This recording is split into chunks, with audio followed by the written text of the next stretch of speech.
ప్రభుత్వాన్ని నడుపుతున్నటువంటి జాతీయ ఇక్కడ రాష్ట్రానికి సంబంధించినటువంటి నేతలపైన మర్యాదగా వ్యవహరించకపోతే ఎలాంటి వారైనా వాళ్ళపైన చర్యలు తీసుకోవడానికి వెనకడుగు వేసేది లేదని చెప్తా ఉన్నారు. చర్యల సిఫారసు విషయంలో కానీ సస్పెన్షన్ల విషయంలో కానీ ఇద్దరు కొండా సురేఖ అండ్ చిన్నారెడ్డి అండ్ కొండా సురేఖను మంత్రి పదవి నుంచి బర్తరఫ్ చేస్తారనే దీని మీద నివేదికలో ఉన్న అంశం మీద కానీ వాళ్ళిద్దరి వైపు నుంచి ఏమైనా రియాక్షన్ వచ్చిందా?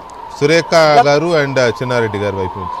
చిన్నారెడ్డిని మనం కాంటాక్ట్ చేసే ప్రయత్నం మొన్నటి నుంచి చేస్తూ ఉన్నాం. ఆయన మొదట ఏం మాట్లాడాడు అంటే తాను చిన్నగా అంటే ఒక నియోజకవర్గం కూడా కాదు ఒక మండల స్థాయిలో చేసినటువంటి వ్యాఖ్యలు ఇంత దుమారానికి దారితీస్తాయని తాను అనుకోలేదనే విషయాన్ని చెప్పాడు. ఇక కొండా సురేఖ దగ్గర మనం మాట్లాడడానికి చాలాసార్లు ప్రయత్నం చేశాం.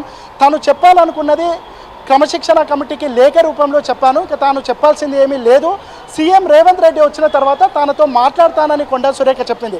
సీఎం వచ్చి ఇప్పటికీ దాదాపు 32 గంటలు గడిచిపోయింది. కానీ కొండా సురేఖ మాట్లాడే ప్రయత్నం ఏది చేయలేదని చెప్పుకోవచ్చు.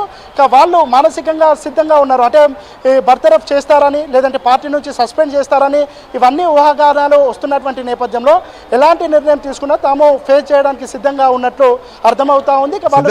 ఆల్రెడీ కొండా సురేఖ మురళి దంపతుల కుమార్తె సుస్మిత జనసేన పార్టీ వైపు వెళ్తోంది, జనసేనతో టచ్లో ఉంది, ఆల్రెడీ మాట్లాడుకుంటున్నారు అనే వార్తలు వస్తున్నాయి. అది ఎంతవరకు కరెక్ట్? అలాగే ఒక సుస్మితేనా ఒకవేళ కాంగ్రెస్ పార్టీ ఏమైనా సీరియస్ యాక్షన్ తీసుకుంటే వీళ్ళ మీద సురేఖ గారి మీద తీసుకుంటే మొత్తం ఫ్యామిలీ కూడా జనసేన వైపు వెళ్ళే అవకాశం ఎంతవరకు ఉంది? అంటే పార్టీ దీనికి సంబంధించి ఒక విషయాన్ని కూలంకషంగా చర్చించారు. నిన్న సీఎంతోని బట్టి విక్రమార్క భేటీ అయ్యారు. దాంతోపాటు పీసీసీ చీఫ్ కూడా వాళ్ళతో ఫోన్లో మాట్లాడినట్టు తెలుస్తోంది. ఒకవేళ నెగిటివ్ రియాక్షన్ తీసుకుంటే వాళ్ళు ఎలాంటి నిర్ణయం తీసుకుంటారు, ఆ నిర్ణయం పార్టీ పైన ఏ విధమైన ఎఫెక్ట్ చూపిస్తుంది అనే విషయాన్ని కూడా చర్చించుకున్నట్టు తెలుస్తూ ఉంది. కొండా సుస్మిత పైన సురేఖ మీద ఏమైనా చర్యలు తీసుకుంటే తాను జనసేన కానీ బీజేపీ కానీ వాళ్ళతో ఆల్రెడీ టచ్లో ఉన్నట్టు కాంగ్రెస్ నేతలు భావిస్తూ ఉన్నారు. వాళ్ళు జనసేనకు వెళ్ళే అవకాశం ఉందనే విషయాన్ని కూడా వీళ్ళు అనుమాన పడుతున్నారు. ఒకవేళ అలా వెళ్ళిపోతే ఇంకా కాంగ్రెస్ పార్టీలో ఉన్నటువంటి అసంతృప్త నేతలు ఎంతమంది ఉన్నారు, వాళ్ళు కూడా వాళ్ళతో జతకట్టే అవకాశం ఉందా? ఒకవేళ అట్లా అసంతృప్త నేతలు వెళ్తే పార్టీకి కానీ ప్రభుత్వానికి కానీ రానున్నటువంటి ఎన్నికల సమయానికి ఎంత నష్టం వస్తుందని టచ్లో ఉన్నారా కొండా సురేఖ దంపతులు? కాంగ్రెస్ నాయకులు మాత్రం భావిస్తూ ఉన్నారు. ఇటు బీజేపీ దాంతోపాటు అంటే గతంలో బీఆర్ఎస్ పార్టీ నుంచి దాంట్లో పనిచేశారు, బీఆర్ఎస్ నుంచి బయటకు వచ్చారు. మంత్రిగా ఉన్నటువంటి సందర్భంలో ఇటు నాగార్జున అంశం కానీ సమంత అంశం కానీ ఈ విషయాలలో ఆ పార్టీలో ఉన్నటువంటి కేటీఆర్ని చాలా పరుష పదజాలంతో దూషించినటువంటి సందర్భం ఉంది. ఈ నేపథ్యంలో వాళ్ళను పార్టీలోకి రాణిస్తారా లేదా అనేది ఒక క్వశ్చన్ మార్క్ అని చెప్పుకోవచ్చు. ఇక గతంలో కూడా వీళ్ళు బీఆర్ఎస్లో పనిచేశారు, అందులోకి బయటకు వచ్చారు. ఆ పార్టీపై అనేక వ్యాఖ్యలు అనేక విమర్శలు చేసినటువంటి నేపథ్యంలో వాళ్ళు రానిచ్చే అవకాశం ఉందా, రానివ్వరా అనేది కొండా ఫ్యామిలీ ఆలోచిస్తున్నట్టు తెలుస్తూ ఉంది.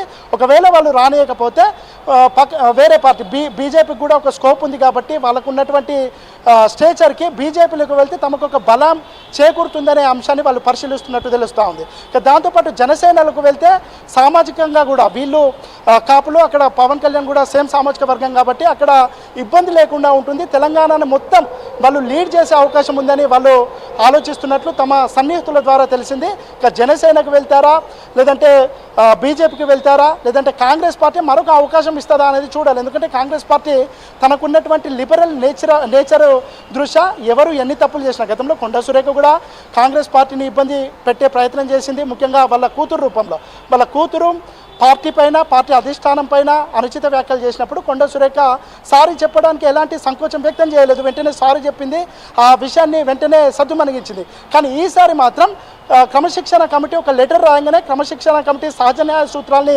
పాటించడం లేదని, తన కూతురు చేసినటువంటి తప్పులకు తనని బలి చేయడం సరైన పద్ధతి కాదని క్రమశిక్షణ కమిటీ మరొకసారి ఆలోచించుకోవాలనే వ్యాఖ్యలు చేసింది. దాంతోపాటు తనకు వ్యతిరేకంగా ప్రెస్ మీట్లు నిర్వహిస్తున్నటువంటి ప్రభుత్వ విప్పులపైన ఎమ్మెల్యేలపైన కూడా ఇండైరెక్ట్గా సెటైర్లు వేసింది.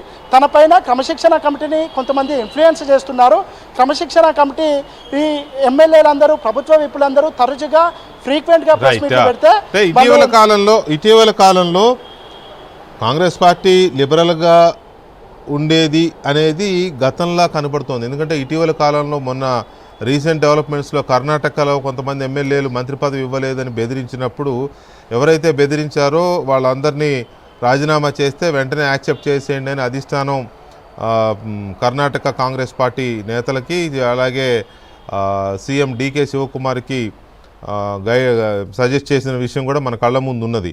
అలాగే ఈ విషయంలో కూడా చాలా సీరియస్గానే కాంగ్రెస్ పార్టీ గతంలాగా కాకుండా కొంత డిసిప్లినరీ యాక్షన్స్కి ప్రయారిటీ ఇస్తున్నట్టుగా కనబడుతుంది లేటెస్ట్ డెవలప్మెంట్ చూస్తుంటే.